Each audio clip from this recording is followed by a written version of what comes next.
Je pense que tout est question d'organisation. Ouais, Et toujours, on revient à l'organisation. Si on s'entend bien dans son couple, si on a une certaine harmonie, un équilibre dans tous les axes. Donc, D'accord. une famille, c'est un partage de tâches, un partage de rôles, de responsabilités. Chacun a sa tâche, chacun a son rôle.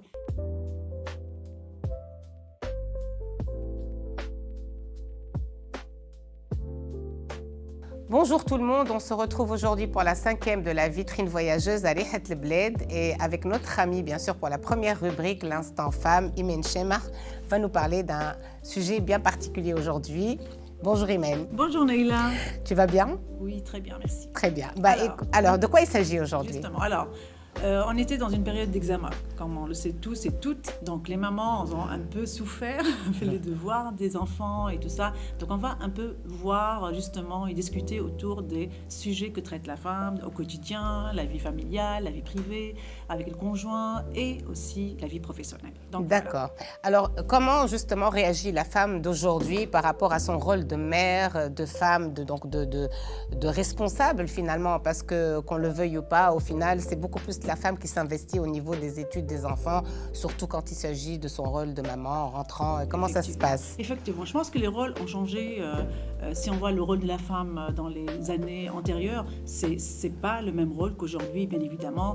Plus de tâches à faire, plus de charges, plus de responsabilités, tu l'as bien dit. Et donc du coup, on trouve un peu que l'harmonie ou bien l'équilibre recherché entre vie privée, familiale et vie professionnelle, il y a ce gap un peu, cette recherche en permanence vers un équilibre de vie familiale et professionnelle, ce qui fait que la tâche, elle n'est pas du tout facile pour la maman essentiellement. Et donc du coup, le rôle a changé certes, mais quand même, on voit qu'une certaines spécificités par rapport à la femme entrepreneur. D'accord. Il y a certaines études qui démontrent que la femme entrepreneur, elle sait mieux mettre en ordre sa vie privée et familiale, avec des enfants aussi. Beaucoup plus organisée. Beaucoup plus organisée, puisqu'elle est amenée à bien classer les priorités, les urgences, selon la disponibilité de son temps propre à elle, aux enfants, à la famille, ménage et aussi vie professionnelle. Par contre, les femmes au foyer, elles ont tendance à avoir plus de temps. Mais contrairement à ce qu'on entend, voilà, à ce qu'on croit, elles ont moins de tâches, certainement, mais elles n'arrivent pas à faire cet ordre-là dans la vie au quotidien. S'organiser d'une manière beaucoup plus... D'accord. Exact. Alors, est-ce qu'aujourd'hui, tu penses que le rôle de la femme carriériste, parce qu'aujourd'hui, pratiquement, on va dire... on ne peut pas généraliser, mais la majorité des femmes travaillent aujourd'hui. Déjà, le rôle de mère et de femme, c'est entièrement un rôle, vraiment un travail à plein temps à la maison. Alors justement, est-ce qu'aujourd'hui, la carrière de la femme a pris le dessus sur son rôle de femme à la maison? Il y a de tout, en fait, Naïla. Je pense qu'elle peut faire un certain sacrifice pour assurer une bonne carrière. Mais la carrière, ça va de soi. Si elle a une bonne carrière, c'est qu'elle a réussi quelque part et c'est toute la famille qui réussit après. Parce que s'il y a cet épanouissement professionnel et de carrière, ça se répercute forcément sur le quotidien de la famille ou bien de la réussite même des enfants.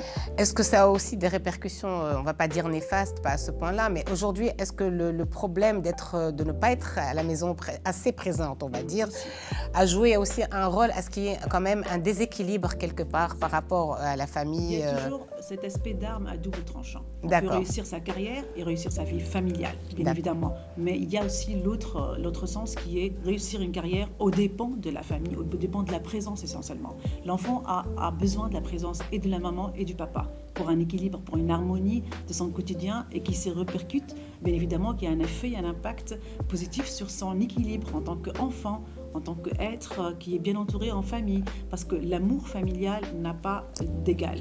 Et donc, si on est bien dans sa famille, si on est bien entouré, si elle a la présence en permanence, et c'est essentiellement le soir, quand on rentre de l'école, pour raconter son histoire de l'école, son expérience, son vécu, ça c'est très important.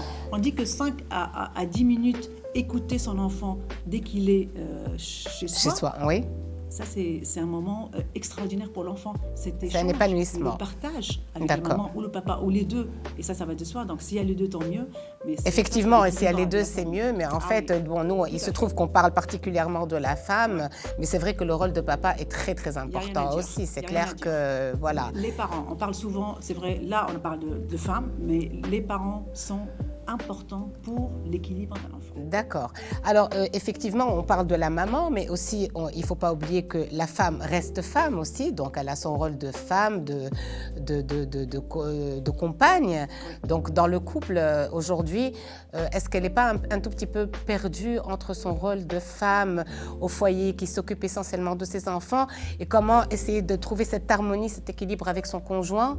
Est-ce que tu trouves qu'il y a un problème justement pour rééquilibrer les choses quelque part? Je pense que tout est question d'organisation. Ouais, toujours, on revient à l'organisation. Si on s'entend bien dans son couple, si on a une certaine harmonie, un équilibre, on l'est dans tous les axes. Et donc ça va de soi. Si on a cet équilibre, forcément, mais il y a aussi le partage de tâches. D'accord. Donc une famille, c'est un partage de tâches, partage de rôles, de responsabilités. Chacun a sa tâche, chacun a son rôle et chacun doit s'occuper à son tour.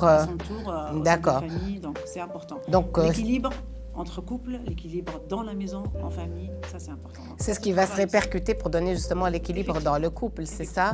Donc voilà. Alors est-ce que je pense qu'on va directement vers la maman en général, parce qu'en général, un enfant qui a besoin de quelque chose va directement voir sa mère. Voilà. Est-ce que tu trouves qu'aujourd'hui, c'est une manière aussi de diriger les choses, de réapprendre justement aux enfants qu'il y a deux parents, parce qu'on a tendance à croire qu'il y en a toujours un qui doit faire certaines tâches et pas l'autre. On a tous été éduqués d'une certaine manière. Je pense qu'il y a eu des générations différentes où les parents, justement, quand on avait besoin de quelque chose, va voir ta mère. Est-ce que le fait de dire va voir ta mère, cette expression qui est toujours revenue, justement. Je trouve ça très naturel. C'est la maman qui a mis au monde cet enfant, qui a allaité cet enfant. Donc, cette relation et cet instinct maternel, il est juste magnifique. D'accord. Et rien ne peut égaler ce sentiment et cette relation entre maman et enfant.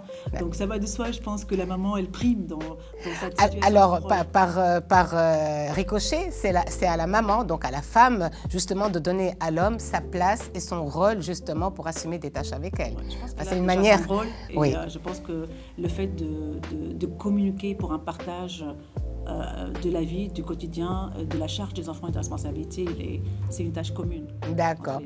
Écoute, Imen, je te remercie pour cette rubrique de l'instant femme aujourd'hui. Et puis, j'espère qu'on se retrouve la prochaine fois avec un nouveau sujet. Ouais. Merci. Merci beaucoup.